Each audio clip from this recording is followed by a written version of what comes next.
The sun rose slowly over the red earth of Umuoma village.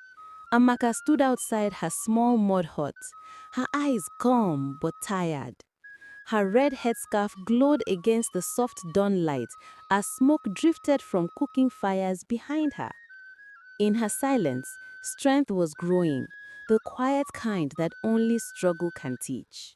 Before the village woke, Amaka walked the narrow red path toward the river, balancing an empty clay pot on her head. The air was cool, filled with the hum of crickets and distant drums. Her bare feet pressed softly into the damp soil. At the river bank, mist hovered above the water, and she paused, seeing her reflection, tired but unbroken.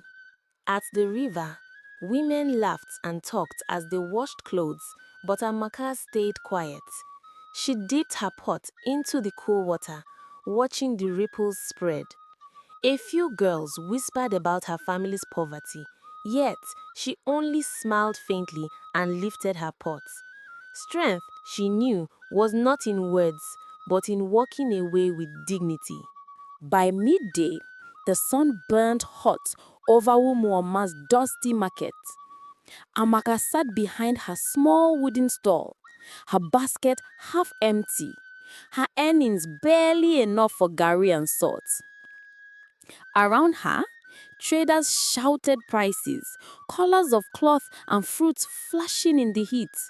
Yet Amaka stayed still, fanning herself slowly, quiet hope in her tired eyes. As the market noise faded, Amaka began her walk home, the heavy basket balanced on her head.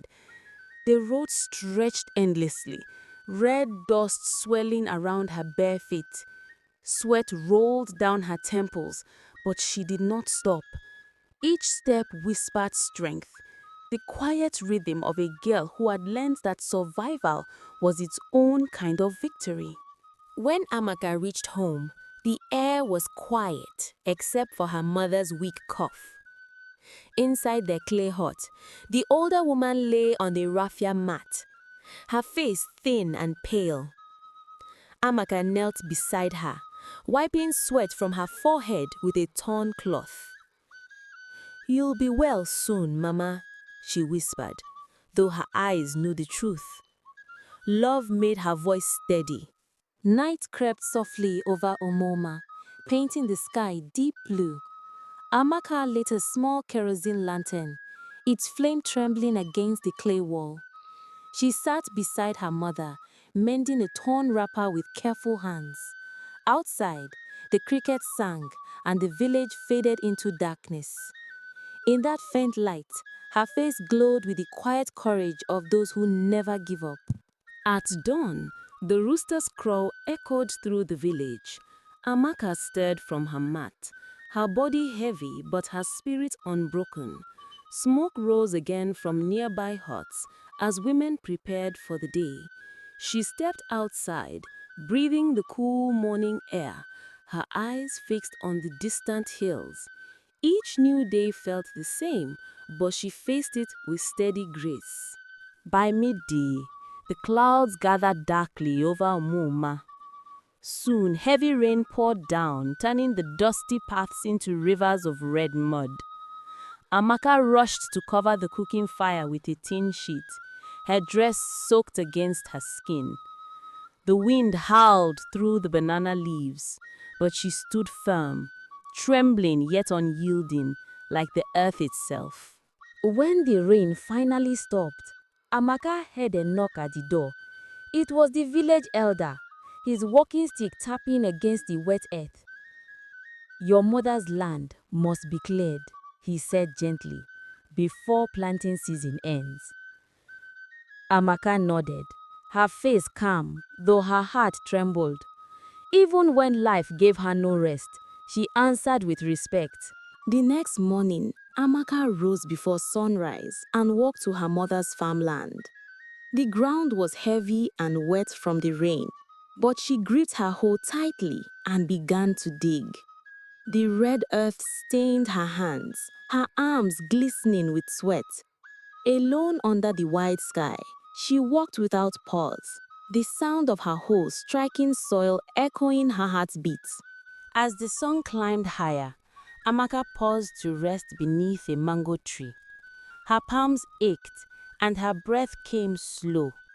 Then she heard it, the sweet song of a small bird perched nearby.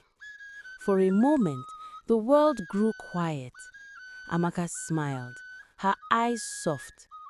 Even in struggle, beauty found her, like a whisper of peace in a weary heart. Evening fell as Amaka returned from the farm, her feet coated in dust. At the river, she bent to feel her clay pot, but it slipped and shattered against a stone. She froze, staring at the pieces. Another loss, small yet sharp. Slowly, she gathered the fragments in her hands. Tears welled, but she swallowed them. In her silence, she rebuilt herself again. When Amaka returned home, the night had already settled. Her mother lay awake, her weak voice calling softly, "My daughter, you have walked enough." Amaka knelt beside her, holding her frail hand. "Mama," she whispered, "as long as I breathe, you will never lack." A tear slid down her cheek, but her eyes shone with quiet fire. Love stronger than pain. At dawn, Amaka stepped outside as the first light touched the village. The air smelled of wet earth and new beginnings. She lifted her face toward the rising sun, her red headscarf glowing like fire against her dark skin. The world had not changed, but she had. Stronger, wiser, unbroken. In the silence of the morning, she smiled. Thank you for watching this story. Please subscribe.